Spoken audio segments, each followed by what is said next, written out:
की जय, गंगा माई की जय, जमुना माई की जय, भक्ति देवी की जय, तुलसी महारानी की जय, ग्रंथराज श्रीमद् भागवतम की जय। नमो विष्णुपादाय कृष्णप्रेष्ठाय भूतले श्रीमते भक्ति वेदांत स्वामी नामिने सारस्वते गौरवाणी प्रचार निर्विशेष शून्यवादी पाश्चात्य।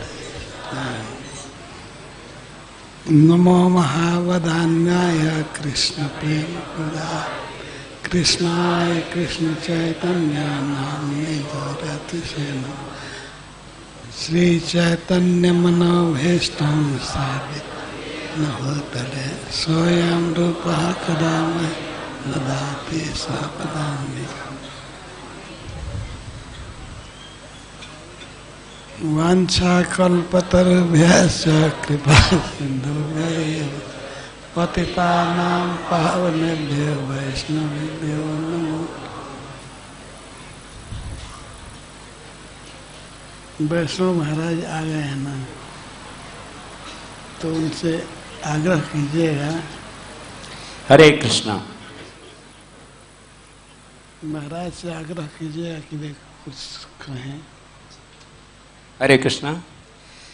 पर हमारा परम सौभाग्य है कि हमारे बीच में परम पूज्य भक्ति आश्रम वैष्णव स्वामी महाराज पधारे हैं, तो उनका हार्दिक अभिनंदन करते हैं और उनसे निवेदन करते हैं कि कृपया आशीर्वाद रूपी कुछ वचन कहें। महाराज से निवेदन करूंगा कि कृपया महाराज कर बाद में।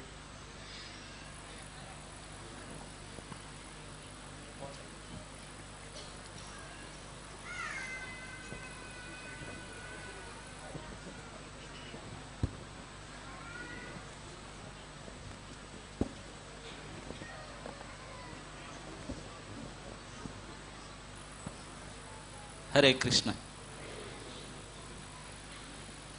परम पूजनीय श्री राधा गोविंद गोस्वामी महाराज के श्री चरण में अनंत कोटि प्रणाम। उपस्थित सभी कथा प्रेमी भक्त वृंद मातृवृंद, कई सालों से पतित पावनी गंगा जी के तट पर अब महाराज जी के श्रीमुख से भगवत कथामृत के आप लोग सब आस्वादन कर रहे हैं। जबकि महाराज की स्वास्थ्य इतने अच्छा नहीं है, फिर भी ये स्वयं भागवत पुरुष होने के कारण भागवत के प्रति इतने प्रेम और भक्तों के प्रति इतनी कृपा है, इसलिए उन्होंने इतने कष्ट उठा करके भी इस हम लोग के कल्याण के लिए कथा दे रहे हैं। तो इसलिए हम सभी भगवान के प्रार्थना करते हैं उनके स्वास्थ्य के लिए, और भगवान की ओर से और सारे भक्तों की ओर से महाराज किसी चरण से प्रार्थना करते हैं कि इस प्रकार बारंबार हम लोग को इस कथामृत दे करके कृतार्थ करें। हरे कृष्ण।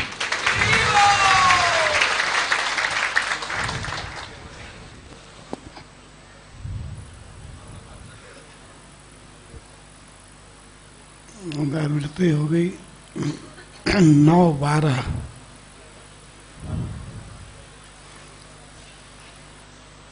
ओम नमो भगवते वासुदेवाय।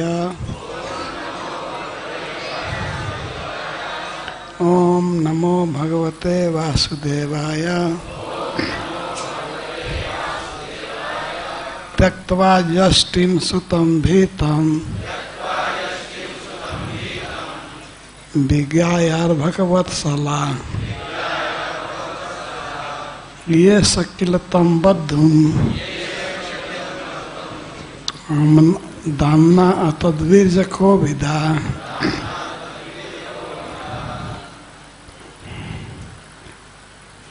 न चांतर न बहिर्जस्य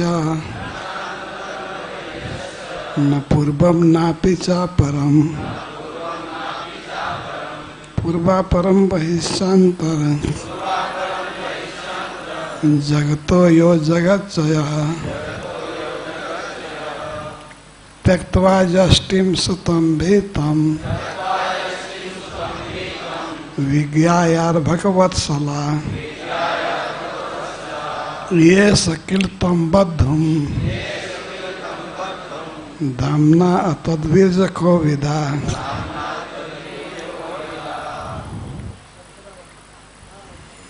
पढ़िए।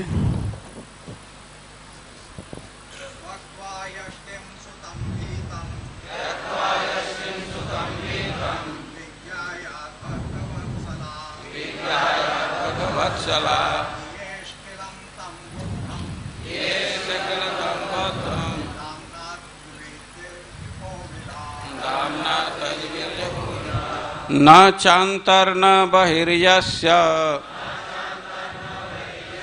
न पूर्वं नापि चापरं पूर्वापरं बहिश्चान्तर् जगतो यो जगच्चयः।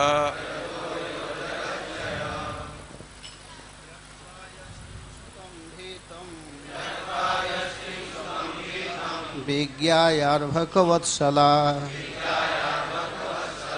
ये सकिलतं बद्धुं दाम्ना तद्वीर्यको विदा।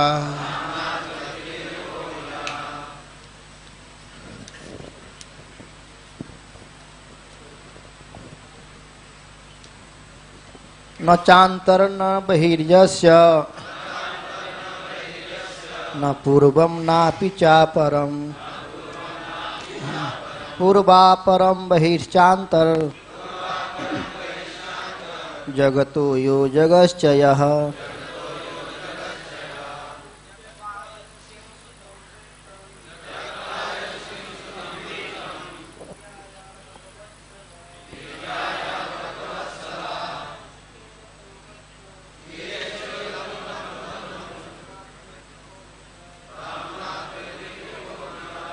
न चान्तर न बहिर्यस्य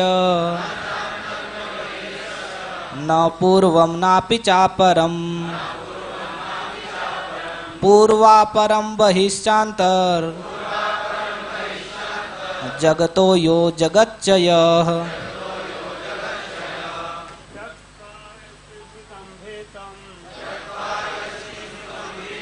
त्यक्त्वा यष्टिं सुतं भीतं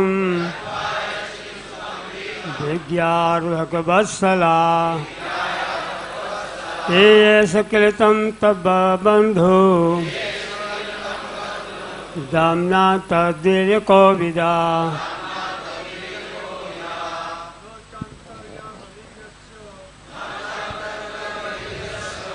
न चान्तर्य न बहिर्यस्य न पूर्वं नापि चापरं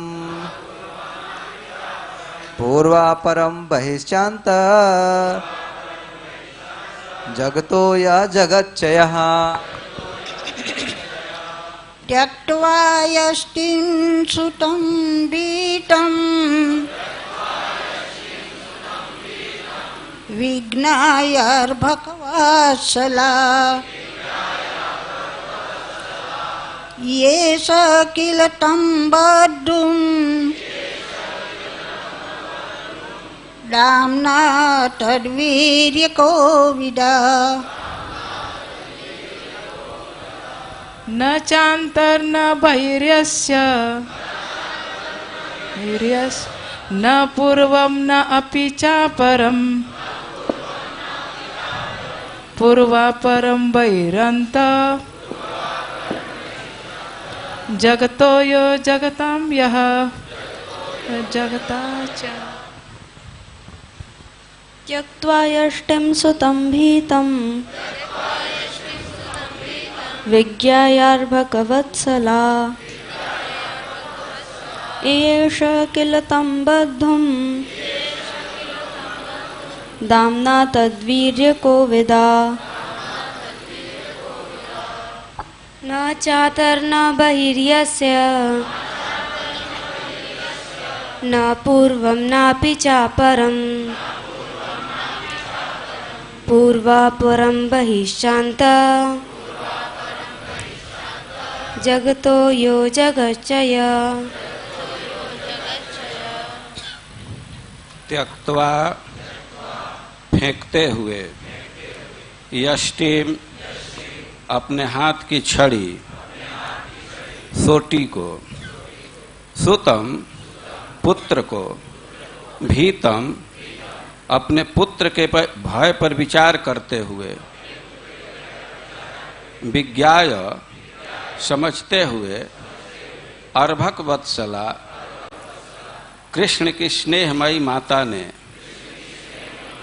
ये स इच्छा की किल निश्चय ही तम उसको बद्धुम बांधने के लिए दामना रस्सी से अतद्वीर्य को विदा अत्यंत शक्तिमान भगवान को जाने बिना कृष्ण के तीव्र प्रेम के कारण। अनुवाद और तात्पर्य श्रील प्रभुपाद के द्वारा। अनुवाद: यह जाने बिना कि कृष्ण कौन है या वे कितने शक्तिमान हैं, माता यशोदा कृष्ण के अगाध प्रेम में सदैव विह्वल रहती थी। कृष्ण के लिए मातृ स्नेह के कारण उन्हें इतना तक जानने की परवाह नहीं रहती थी कि कृष्ण हैं कौन।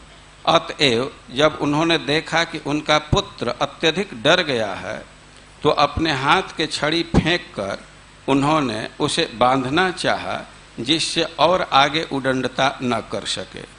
तात्पर्य: माता यशोदा कृष्ण को इसलिए नहीं बांधना चाहती थी कि वे उन्हें डांटे, अपितु इस भय से कि इतना नटखट होने से यह बालक डर कर कहीं घर न छोड़ दे, तब यह दूसरा ही उत्पात होगा। अतः स्नेह से पूरित होने और कृष्ण को घर छोड़ने से रोकने के लिए उन्होंने उसे रस्सी में बांधना चाहा। माता यशोदा कृष्ण को बता देना चाहती थी कि यदि वह उनकी छड़ी देखने मात्र से इतना भयभीत है तो उसे दही तथा मक्खन के पात्र तोड़ने और उनमें रखी वस्तुओं को बंदरों में बांटने जैसे उद्यम नहीं करना चाहिए। माता यशोदा ने यह समझने की परवाह ही नहीं की कि कृष्ण कौन है और उनकी शक्ति किस तरह सर्वत्र फैलती है। कृष्ण के प्रति शुद्ध प्रेम का यह एक उदाहरण है। जगत गुरु श्रील प्रभुपाद की।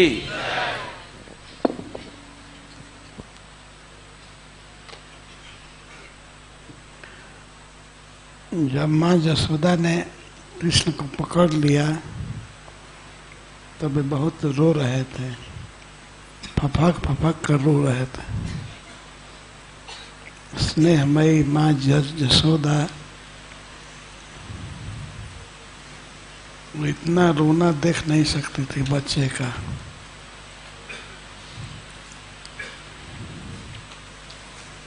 माँ को भय हो गया कि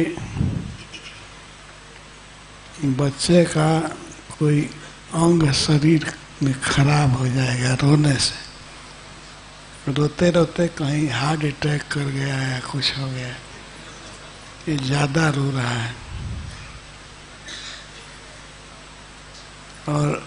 और भी भय हुआ कि यदि इतना इसको रस्सी देख कर, छड़ी देख करके डर लग रहा है तो कहीं यह दुखी होकर के घर से बाहर न चला जाए, घर न छोड़ दे। इसलिए माता ने सोचा छड़ी फेंक देना चाहिए, तो छड़ी को फेंक दिया। छड़ी हाथ में लेने से ज़्यादा डर रहा था। माता यशोदा के हाथ में छड़ी देख करके बहुत अधिक भय हो गया, रो रहा था। माँ का स्नेहमय हृदय ये सोच करके कि ये छड़ी को देख करके रो रहा है, इसको इतना नहीं रुलाना चाहिए, रोने से इसका शरीर खराब हो जाएगा। और यह दुखी होकर के घर छोड़ करके भाग सकता है। ये नटखट तो है ही। अगर ये घर से बाहर चला जाएगा, इसको कहाँ कहाँ खोजूंगी। वन ही वन चारों तरफ है, तो महावन है।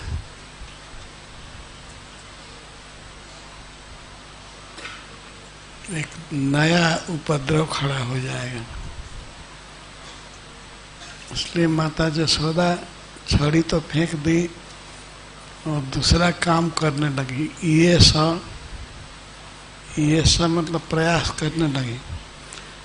ये सब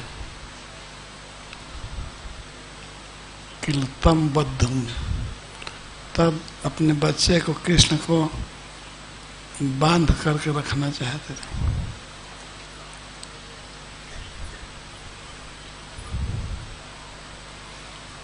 श्रील प्रभुपाद जी कहते हैं, माता यशोदा का कृष्ण के प्रति केवल स्नेह था, कृष्ण का कोई ज्ञान नहीं था। वो ये नहीं जानती थी कि ये कृष्ण कौन है, इसका क्या प्रभाव है। केवल प्रेम करना जानती थी। यही भक्ति है। बहुत जानने का प्रयास नहीं करना चाहिए कि भगवान कृष्ण क्या है, कृष्ण कुछ भी हो। लेकिन माता यशोदा कृष्ण का हित करना चाहती है, उनको बांधना चाहती है।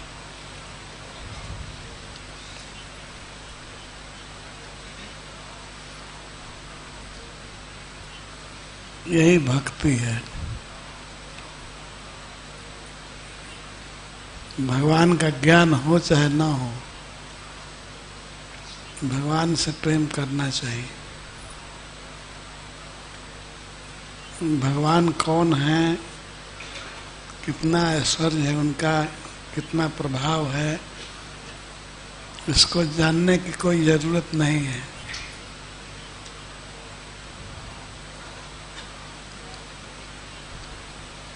भक्ति होनी चाहिए।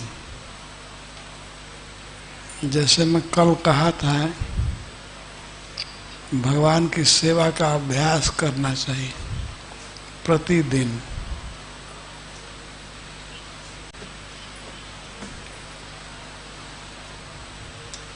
कहाँ है मैं?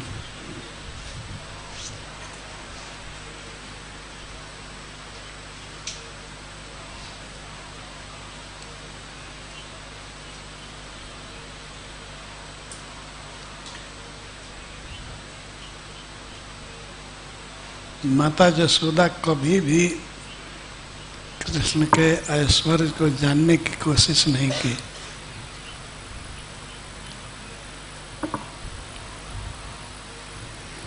तो दिन रात वो तो कृष्ण की सेवा में लगी रहते थे।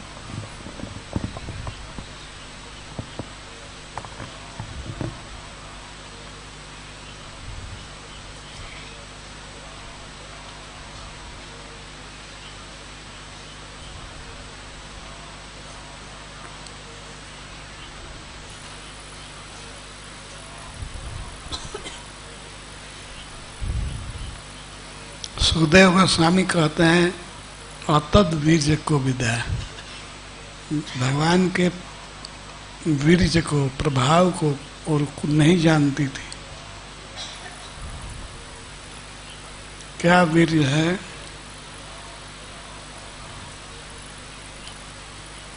सुखदेव गोस्वामी कहते हैं, न चांतर न बहिर्यस्य। जिस भगवान में, कृष्ण में न भीतर है और न बाहर है कुछ भी। कहाँ से रस्सी बांधेगी? उनका कोई अंतर नहीं है, बाहर नहीं, उनसे बाहर कुछ भी नहीं है। जगत का अंत और बाहर वही है, जगत स्वरूप है, सारे विश्व में फैले हुए हैं। न पूर्वम न पिछा परम। उनका कोई प्रारंभ नहीं है, कहाँ से रस्सी चालू करेगी।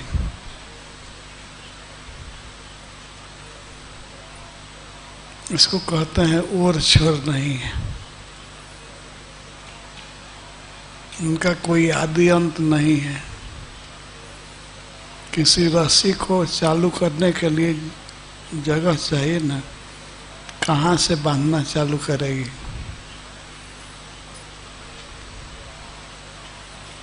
तो भगवान का कोई पूर्व नहीं है और न अपर है, और छोर नहीं है, ये सर्वव्यापक हैं।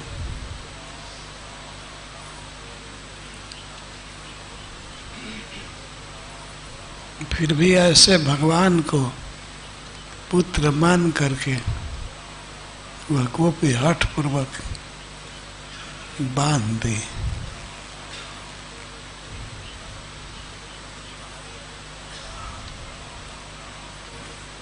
बांधते समय एक लीला हुई। जब कृष्ण को बांधा जा रहा था, माँ यशोदा बांध रही थी, तो जो जो रस्सी जोड़ती थी और 2 अंगुल कम हो जाती थी। 2 अंगुलों न भूतेन संदधते नान्य च गोपिका। 2 अंगुल कम हो जाते थे तो फिर नई रस्सी जोड़ती थी। भगवान की कमर उतनी ही थी, बच्चा ही थे, लेकिन फिर भी रस्सी अट नहीं रही थी। 2 अंगुल कम हो जाती थी, केवल 2 अंगुल। और ऐसा भी नहीं था कि कृष्ण नरसिंह भगवान बन करके बहुत बड़े हो गए या वामन भगवान की तरह विश्व व्यापक हो गए। छोटा बच्चा ही रहे।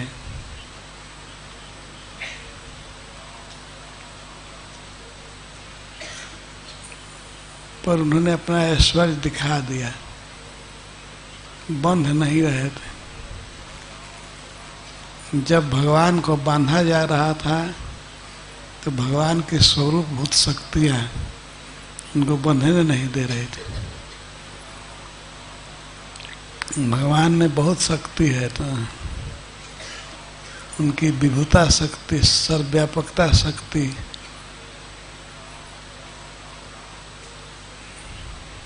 कृष्ण को बंधने नहीं दे रहे।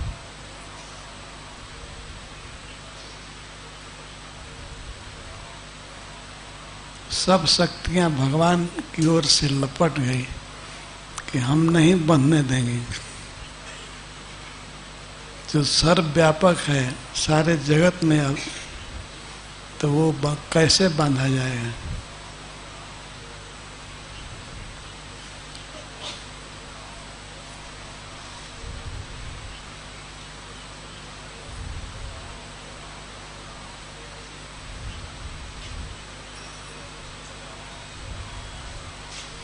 पर माँ का हठ था, बांधना चाहती थी, बांध करके वो कृष्ण का हित करना चाहती थी।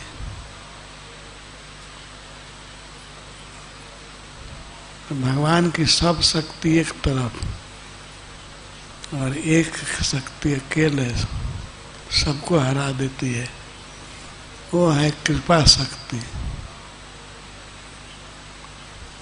भगवान ने देखा कि मेरी माँ थक गई है, रस्सी की गांठ लगाने में परिश्रम पड़ रहा था, बांधने में, और फिर भी बच्चा बंध नहीं रहा था, तो चिंता हो रही थी। तो माँ थक गई, शरीर पसीने से लथपथ हो गया।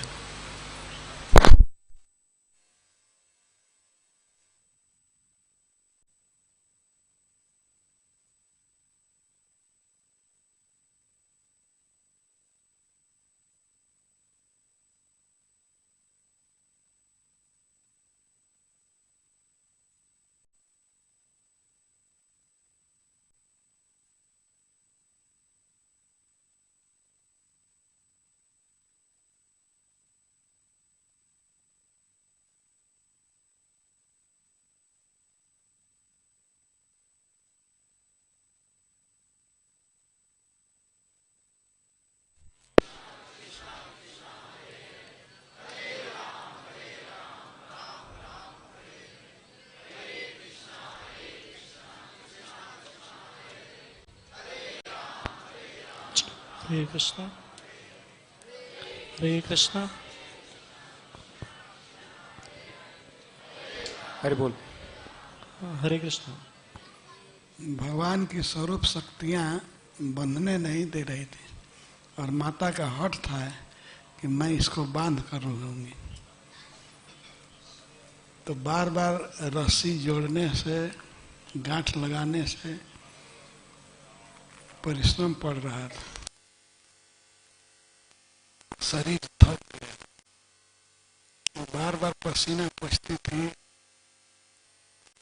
अपने आंचल से।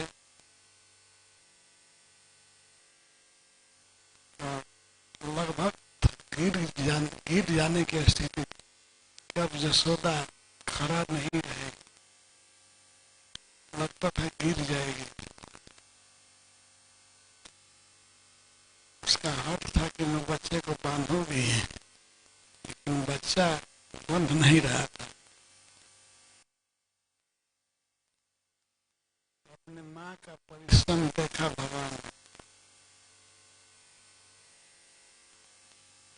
तो भगवान की कृपा शक्ति उदित हो गई हृदय में। सारी शक्तियां दब गई।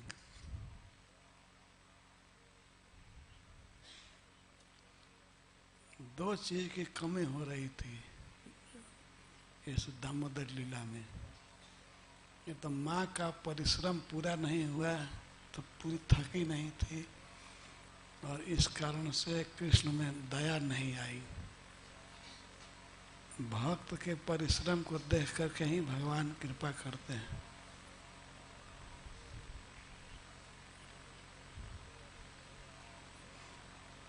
अतः किसी भी भक्त को परिश्रम करने से डरना नहीं चाहिए।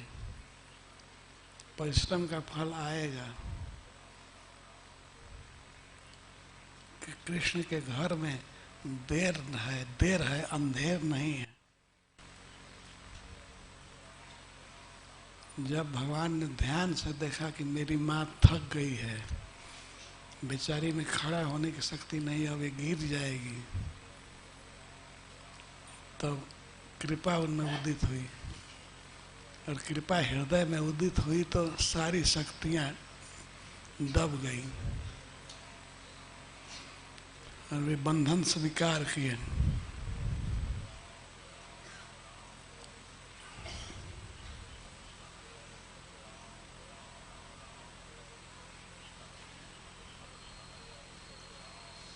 बंध गए।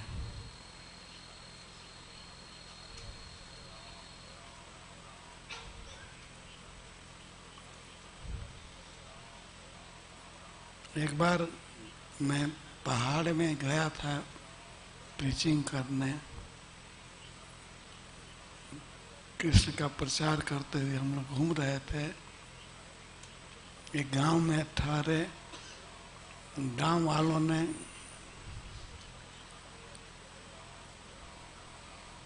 कहा कि हम भगवान के बारे में सुनना चाहते हैं, लेकिन हमको इच्छा हो गई कि आप लोग सुनाइए भगवान के बारे में क्या जानते हैं। तो एक बहुत सुंदर गीत सुनाए वे।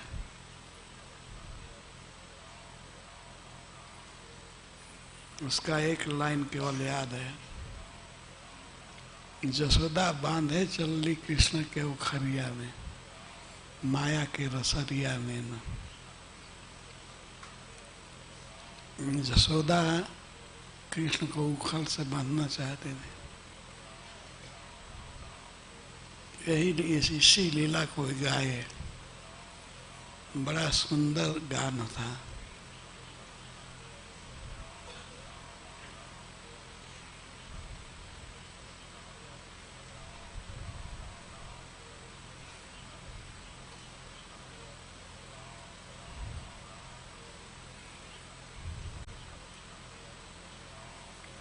छोटे से बच्चे को बांधा जा रहा है और लगभग गांव की सारी रस्सी जुट गई। गांठ लगाया गया, लेकिन बंधे नहीं शुरू में।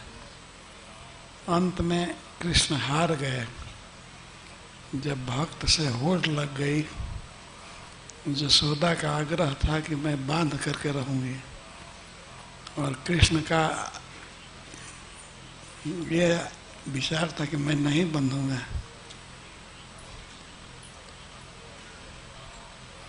पर अपने भक्त का परिश्रम देखकर, मेहनत देख करके भगवान बंध गए। इस प्रसंग में एक बहुत बड़ी शिक्षा है। जब हमारा परिश्रम पूरा होगा तब भगवान की दया होगी। भगवान मिलेंगे अपनी दया से ही, हमारे प्रयास से नहीं।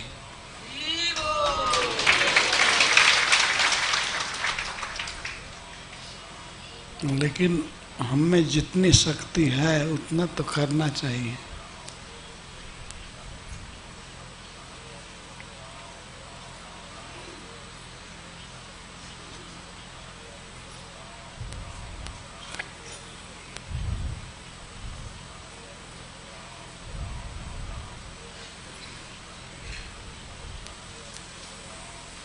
मंगल आरती में उठना, भगवान का जप करना, ये शक्ति तो है ना, जप करना चाहिए, तब भगवान मिलेंगे।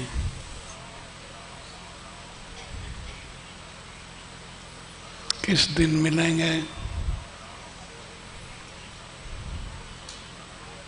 जिस दिन हमारी मेहनत पूरी होगी।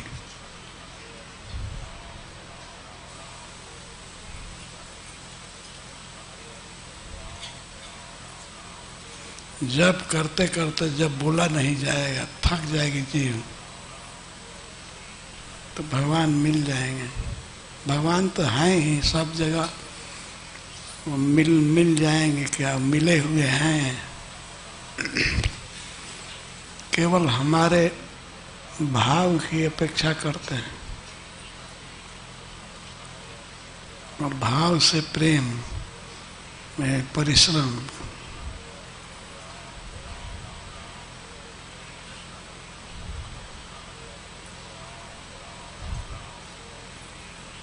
और कृष्ण कितना परिश्रम चाहते हैं हम में जितनी शक्ति है उतना करें।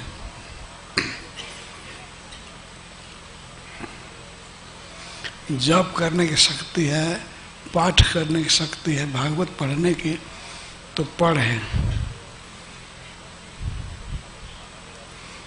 लेकिन जानबूझ करके लापरवाही न करें, आलसी न बने।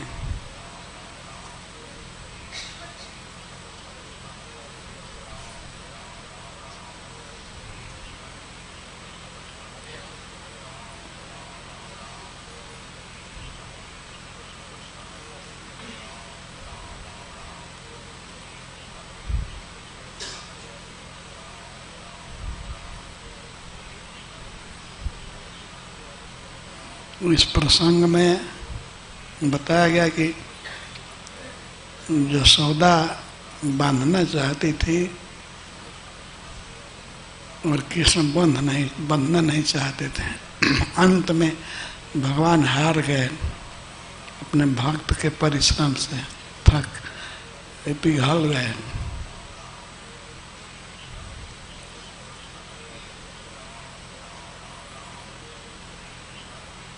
और बंध गए।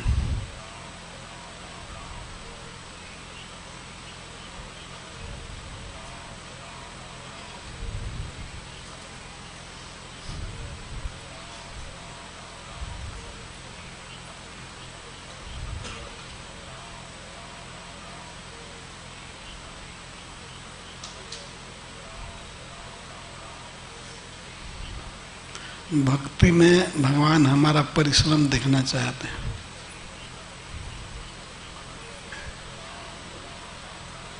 यदि शरीर में शक्ति है तो शक्ति का इसमें इस्तेमाल करना चाहिए।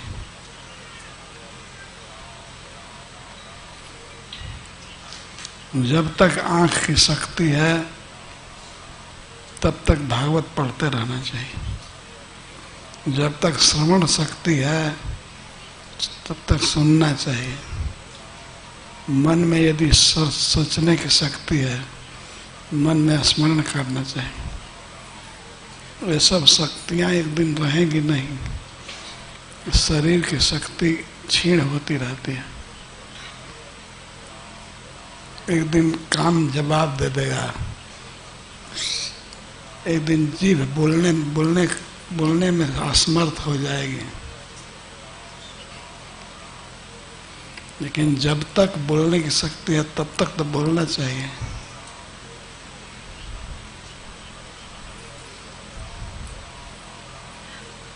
जब तक प्रणाम करने की शक्ति है प्रणाम करना चाहिए।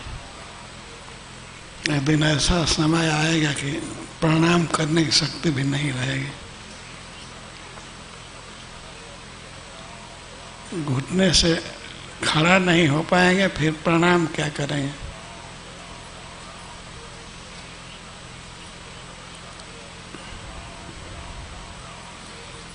जब तक शक्तियां हैं, भगवान ने सक्षम बनाया है, तब तक भगवान की भक्ति करनी चाहिए।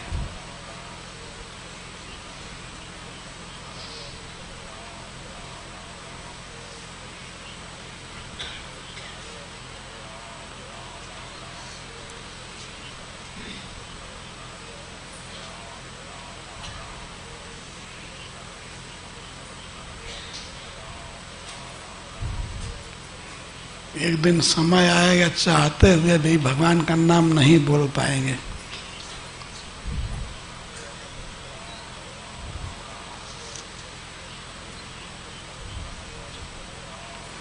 भक्ति क्या करोगे जब शक्ति ना रहेगी तो। राम नाम बोलते तुम्हारी बंद बानी में, एक दिन समय आएगा राम नाम बोलने में भी मेहनत पड़ेगा, नहीं बोल पाएंगे।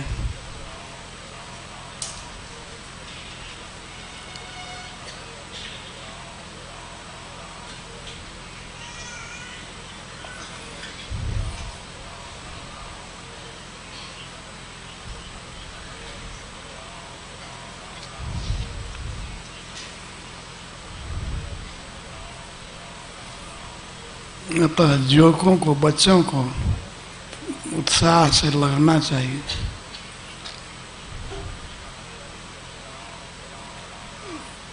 भगवान ने बहुत सुंदर अवसर दिया है।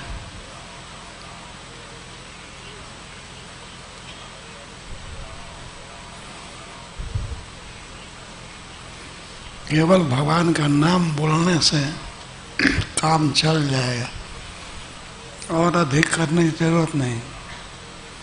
और यदि बोलने की शक्ति भी नहीं है तो मन में स्मरण करने की शक्ति है ना, मन में प्रणाम कर सकते हैं, मन में भगवान को भोग लगा सकते हैं। लेकिन ये अंतिम समय के बात है, अभी तो परिश्रम करना चाहिए। भगवान के लिए भोग जुटाना, भगवान के लिए कपड़ा सीना, भगवान के लिए माला बनाना, भगवान के घर को, मंदिर को साफ रखना,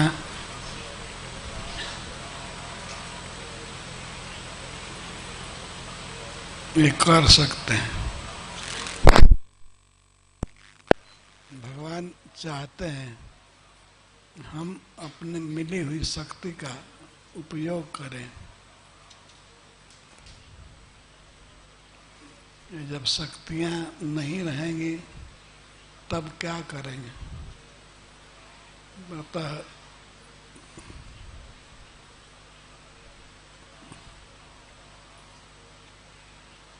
एक श्लोक में कहा गया है, जब तक बुढ़ापा दूर है, जब तक शरीर सक्षम है, कोई बहुत बड़ा रोग है, शरीर ने प्रवेश नहीं किया, तभी तक अपने कल्याण के लिए प्रयास करना चाहिए।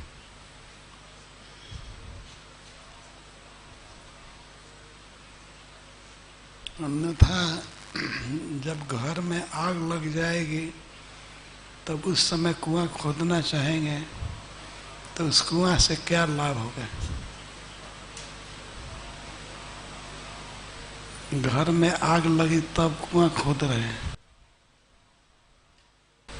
उससे आग बुझ नहीं पाएगी। हमें शक्ति भी नहीं रहेगी कि हम उस कुआं को खोद पाए।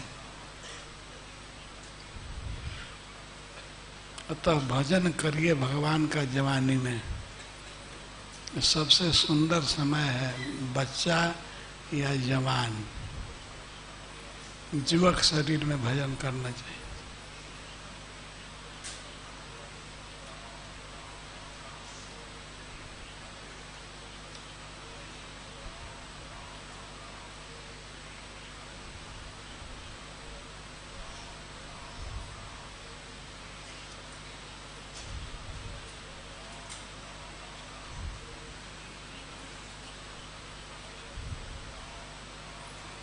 भक्ति करने के लिए प्रथम आवश्यक वस्तु है इच्छा होना। मन में इच्छा हो,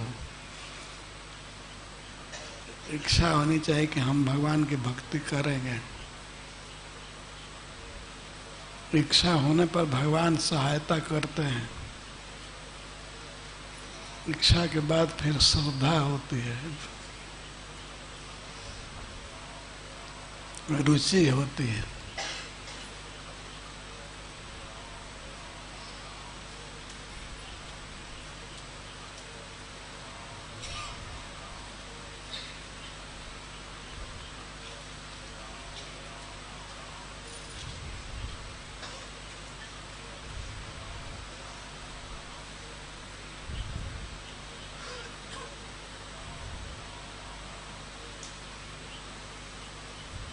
अंत में भाव उत्पन्न हो जाता है। एक कृष्ण नाम का नाम लेने पर आंखों से आंसू बहने लगता है, तो रोमांच हो जाता है सारे शरीर में। वाणी गदगद हो जाती है।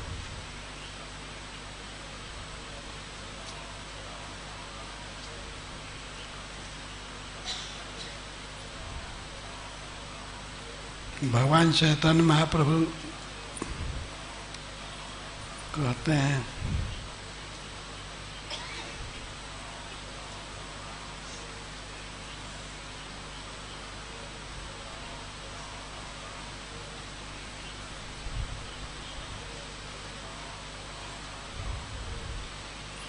हे कृष्ण, कब वह समय आएगा कि आपका नाम बोलने में हमारी वाणी गदगद हो जाएगी।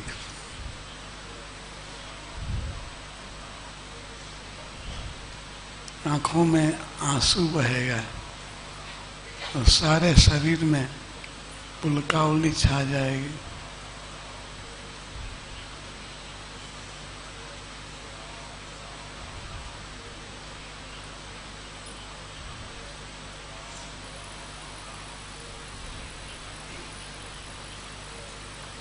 कैसे है वो श्लोक?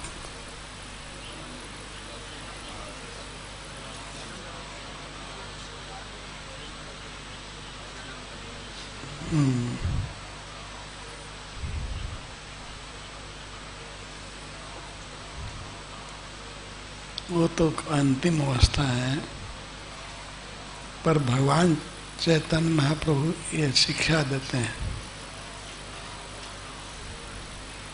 कि अवस्था होनी चाहिए। नाम बोलने में वाणी गदगद हो जाए, कंठ अवरुद्ध हो जाए,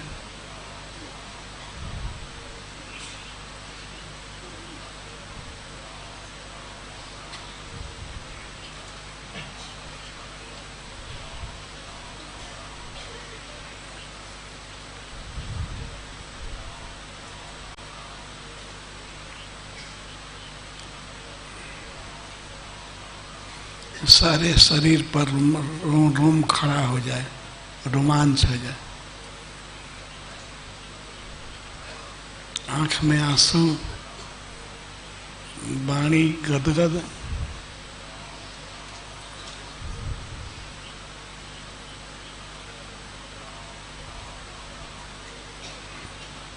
जगन्नाथपुरी में भगवान चैतन्य महाप्रभु की ये दशा होती रहती थी। जगन्नाथ शुद्ध उच्चारण भी नहीं कर पाते थे। जगन्नाथ जी को देखते ही कहते थे जग जग ऐसे बोलते थे, पूरा नहीं बोल पाते थे। जगन्नाथ बोलने पर वाणी अवरुद्ध हो जाती थी, गदगद हो जाती।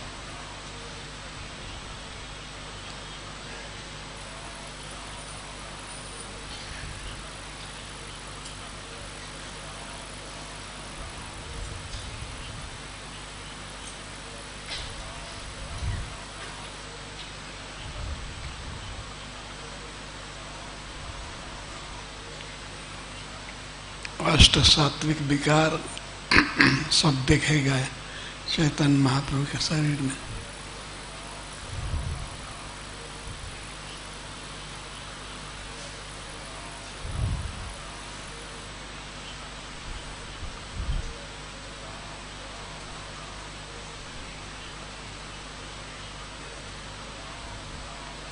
शरद पूर्णिमा में भगवान रास किए। चैतन्य महाप्रभु की भावना थी कि मैं एक गोपी हूँ और मेरे पति ने मुझको बंद कर दिया दरवाजा, तो वे उसी गंभीरा मंदिर में दरवाजा खोजने के लिए अपने शरीर को घिस रहे थे। नाक छिल गई थी, कहाँ जाए, बाहर निकले, मेरे पति ने बंद कर दिया है। उससे उनका सारा शरीर लहूलुहान हो गया। तो फिर भी वे छोटी सी सुराख में पार हो गए।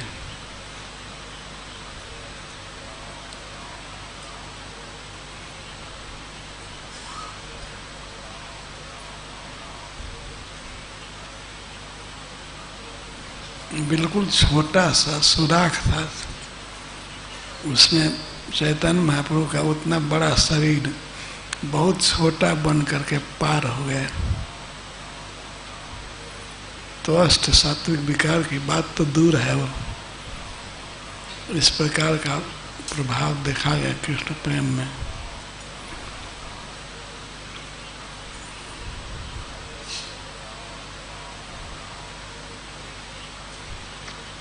वह तो केवल भगवान चैतन्य महाप्रभु के लिए सुलभ है।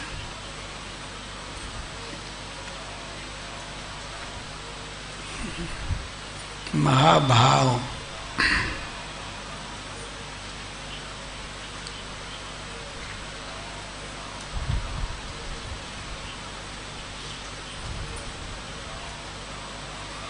कृष्ण प्रेम जब बढ़ते बढ़ते बहुत बढ़ जाता है तो भाव उत्पन्न होता है, और भाव के बाद महाभाव। पर यह महाभाव आएगा कैसे? जब हम लोग साधन भक्ति करेंगे, श्रील प्रभुपाद जी के आदेश के अनुसार जप करेंगे, मंगला आरती करेंगे, तो वो समय आ जाएगा कि हम महाभाव को प्राप्त करेंगे।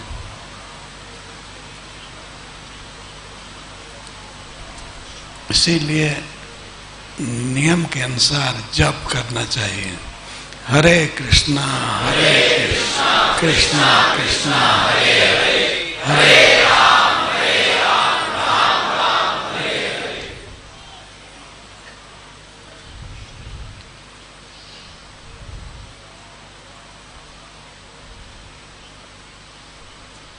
भगवान ये प्रतीक्षा करते हैं कि कब हम साधन भक्ति करेंगे।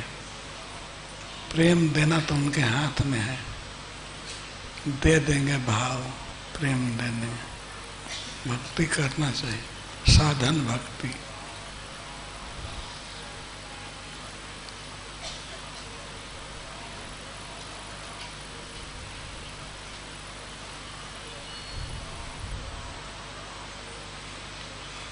माँ यशोदा गांठ बना रही थी, रस्सी जोड़ रही थी और चिंता भी हो रही थी कि मेरा बच्चा नटखट है ही, अब जब बांधा नहीं जाएगा तो और ज्यादा नटखट हो जाएगा।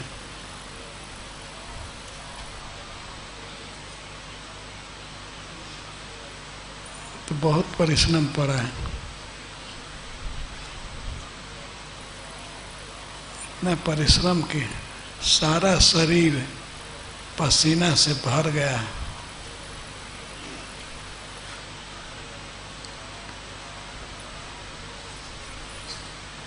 परिश्रम के जल से भर गया।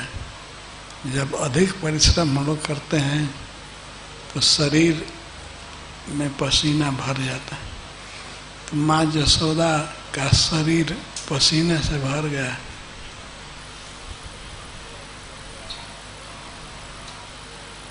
रस्सी की गांठ लगाने में और बच्चा बंध नहीं रहा है, इस चिंता से अंत में कृष्ण बांध गए। कृष्ण ने देखा कि मेरी माँ बहुत थक गई है और मैं बंध नहीं रहा हूं, तो ये चिंता में है।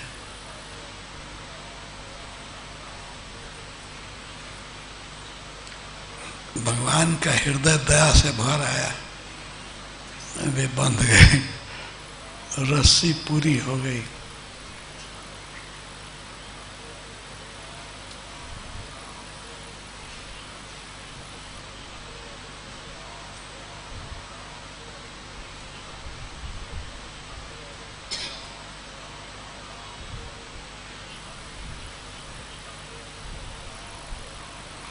भगवान इंद्रियों से परे हैं,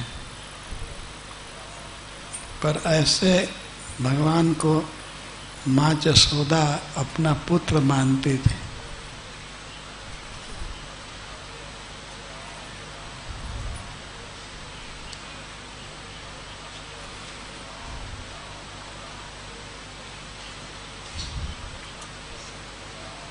ऐसा प्रसंग है, मंद गांव में एक आशेश्वर मंदिर है। जब कृष्ण का जन्म हुआ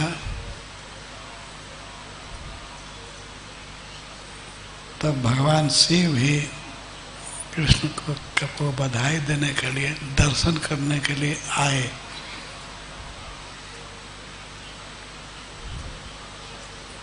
भगवान शिव ऐसे बेढंगे वेशभूषा में रहते हैं, जटा है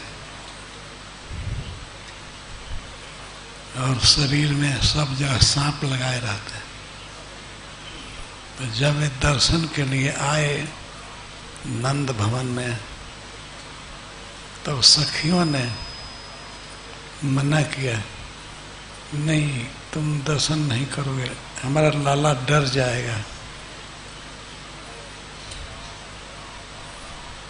यशोदा जी ने मना कर दिया कि मना करो, कौन बाबा आया है?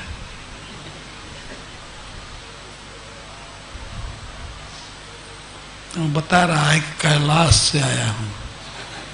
कहीं से, कैलाश से आवे चाहे नरक से आवे, कहीं से आवे, मैं नहीं दिखाऊंगी, लाला डर जाएगा। तो भगवान शिव ने उपाय किया।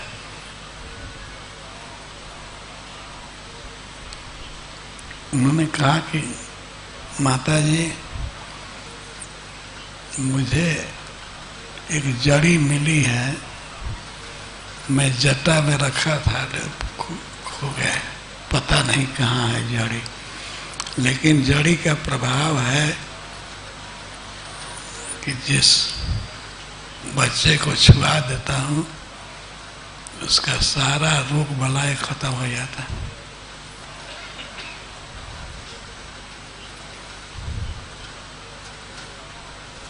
कृष्ण रोने लगे जब बाबा जाने लगे, कैलाश के बाबा जब जाने लगे तो इधर कृष्ण रोने लगे। तब माता यशोदा के शंका हुआ कि वो जोगी ही कुछ करके गया। बहुत रो रहे थे। जब योगी आया तो उस योगी ने कहा कि हमारे माथे को इस बच्चे के चरण से छुआ दो तब ठीक हो जाएगा। तो चरण से छुआ दिया माँ यशोदा ने, फिर कृष्ण का रोना बंद हो गया।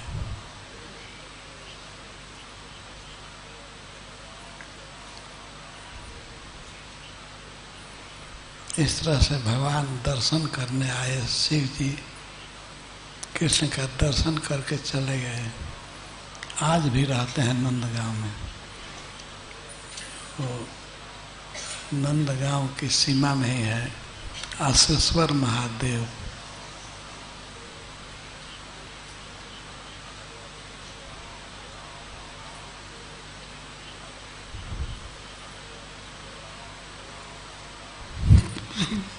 तो भगवान शिव भी जिनके दास हैं, जिनमें अपार अनंत शक्ति है, पर वे यशोदा के पुत्र हैं, लाला हैं।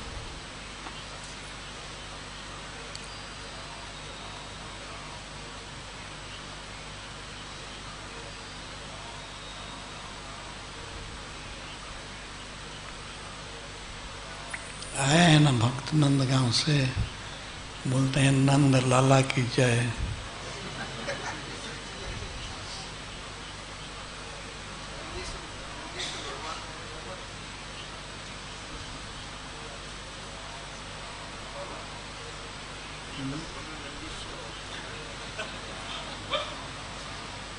आप कुछ गाइए भगवान के बारे में। केवल नाचते हैं, गाते नहीं हैं।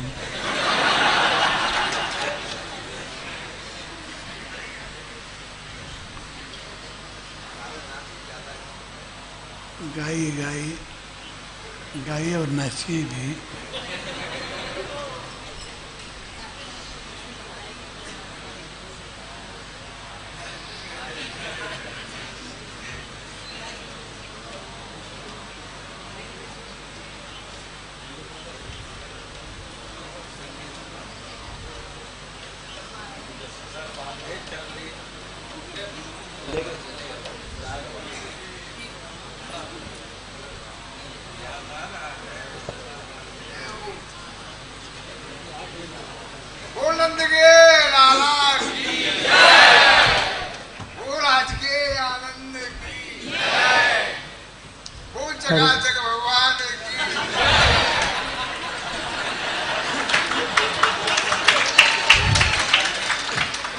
जय जय श्री राधे। पूरी पंक्ति याद नहीं है, थोड़ा हेडिंग ऊपर की याद है, जितना याद से गा हुआ।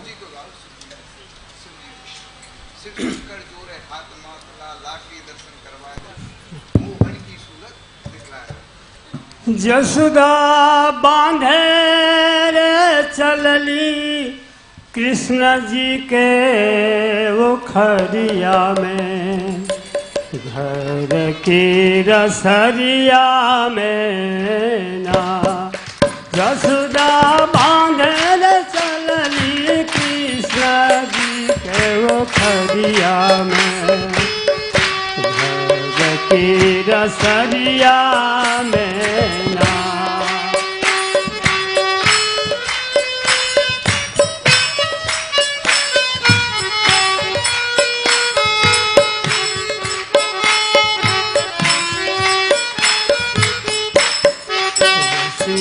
दौड़ दौड़ के लाए, रसिया दौड़ दौड़ के लाई, रसिया घट घट जाई, रसिया दौड़ दौड़ से आए।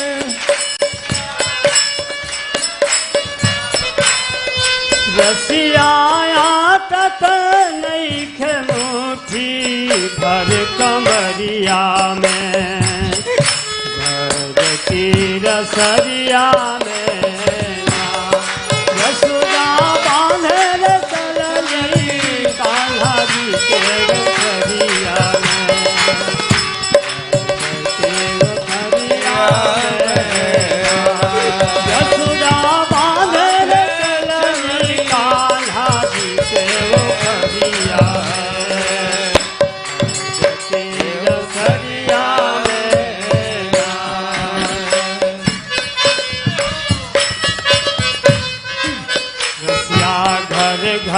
से मंगवाई, मंगवाई रसिया घर घर से मंगवाई, तो बहु रसिया घट घट जाई, रसिया घर घर से मंगवाई, रसिया तो बहु घट घट जाई, रसिया आत नहीं खे गोकुला नगरिया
कृष्ण के उखरिया में, प्रेम के रसरिया में,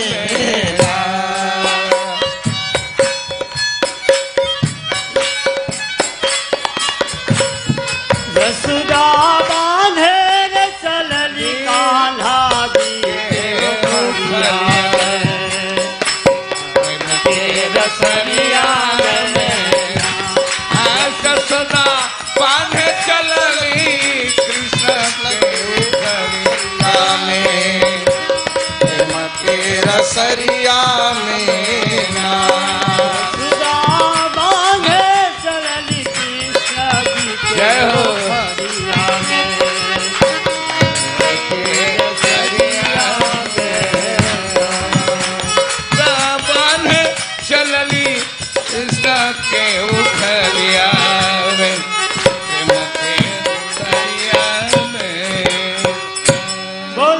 लाला की जय श्रील प्रभुपाद।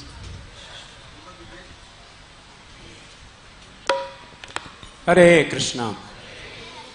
श्री श्री राधा श्याम सुंदर भगवान की, श्री श्री राधा दामोदर भगवान की, श्री श्री निताय गौर सुंदर की, जगत गुरु श्रील प्रभुपाद की।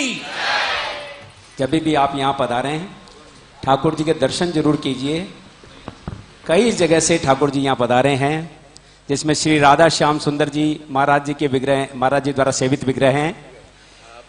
श्री श्री राधा गोकुलानंद जी भी विराजमान हैं, वृंदावन से आए हैं। श्री श्री राधा दामोदर जी जो है मुंबई से पधारे हैं। जगन्नाथ बलदेव सुभद्रा जी हैं, और गौर निताई जो ऊपर हैं वो हस्तिनापुर से आए हैं। परम पूज्य गौर कृष्ण महाराज जी के द्वारा ये विग्रह उनको दिए गए, जो भक्त अभी सेवा कर रहे हैं और यहाँ आए हैं। और भी कई विग्रह हैं, लड्डू गोपाल हैं, तो जरूर दर्शन कीजिए।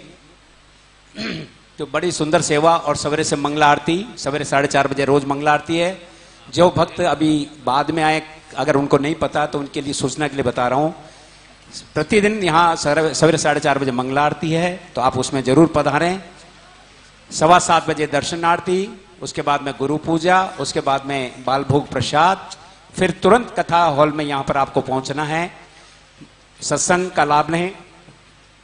सायकालीन सत्र शाम को 5 बजे से 7 बजे तक सत्संग, संध्या आरती 7 बजे। इस कथा महोत्सव में और कई भक्त यहाँ पहुंचे हैं, उन सब का हार्दिक स्वागत करते हैं। विशाल दास प्रभु लंदन से पधारे हैं, उनका बहुत सेवा भाव है, मंदिर में बहुत सेवा करते हैं। दीनमणि दास प्रभु जी लंदन से पधारे हैं। रंगनाथ दास प्रभु जी मॉरिशस से, प्रेमवश्य दास प्रभु एवं परिवार बेंगलोर से, श्री गोविंद दास प्रभु जी रांची से आए हैं 20 भक्तों के साथ में। चंडीगढ़ से है किंचन प्रभु, नई दिल्ली से है ग्रीव प्रभु जी, और ये सब बहरामपुर से वृंदा माता जी तथा उनके साथ में 12 भक्त आए हैं। कृष्ण मेधा प्रभु पालनपुर से आए हैं, उनके साथ में 5 भक्त आए हैं। ये वहां पे पालनपुर में प्रचार कर रहे हैं महाराज श्री का आशीर्वाद लेकर के। 2 साल से अभी 100 भक्त संडे के प्रोग्राम में हो जाते हैं। दिल्ली से मंदिर से आए हैं परमानंद केशव प्रभु जी, जो भीष्मा डिपार्टमेंट के इंचार्ज हैं। मधु सुंदर प्रभु जी जो बुक डिस्ट्रीब्यूशन का देखते हैं, उनके साथ में 10 भक्त आए हैं।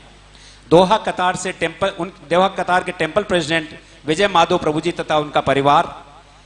इस प्रकार से ये आए हैं, जिनके नाम नहीं मिले क्षमा चाहता हूं, जहां तक मेरे पास जो नाम आए उसके हिसाब से मैंने आपको बताया। इन सब का हार्दिक स्वागत करते हैं महामंत्र के द्वारा। हरे कृष्णा कृष्णा कृष्णा कृष्णा हरे हरे, हरे राम राम राम हरे हरे। कुछ भक्तों ने प्रसादम की सेवा में योगदान दिया है। नेपाल से कुछ भक्त आए हैं, गुप्तदान मिला है। ओडिशा से भी जो बहरामपुर से आए हैं, वहां से गुप्तदान मिला है। उनका भी आभार प्रकट करते हैं महामंत्र के द्वारा। हरे कृष्णा कृष्णा कृष्णा हरे हरे, हरे राम राम राम हरे हरे। सीनियर सिटीजन्स हैं या जो इनके घुटने में दर्द है, उनको अगर यहाँ बैठने में दिक्कत हो तो ऊपर हॉल में व्यवस्था है,